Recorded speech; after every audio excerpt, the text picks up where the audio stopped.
1954ஆம் ஆண்டு இயற்பியலில் இளங்கலை பட்டம் பெற்றார். ஆனால் இயற்பியல் துறையில் ஆர்வமில்லை என உணர்ந்த இவர் 1955ஆம் ஆண்டு தன்னுடைய விண்வெளி பொறியியல் படிப்பை சென்னையில் MITயில் தொடங்கினார். பின்னர் அதே கல்லூரியில் முதுகலை பட்டமும் பெற்றார்.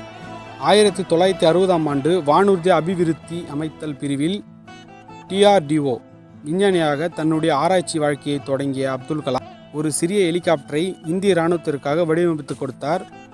பின்னர் இந்திய விண்வெளி ஆராய்ச்சி கூடத்தில் ISRO தனது ஆராய்ச்சி பணிகளை தொடர்ந்த அவர் துணைக்கோள் ஏவுகணை குழுவில் செயற்கைக்கோள் ஏவுதலில் முக்கிய பணியாற்றினார். 1980ஆம் ஆண்டு SLV-3 ராக்கெட்டை பயன்படுத்தி ரோகிணி 1 என்ற துணைக்கோளை வெற்றிகரமாக விண்ணில் ஏவ செய்தார். இது இவருக்கு மட்டுமல்லாமல் இந்தியாவிற்கே ஒரு சாதனையாக அமைந்தது. இத்தகைய வியக்கத்தக்க செயலை பாராட்டி மத்திய அரசு இவருக்கு 1980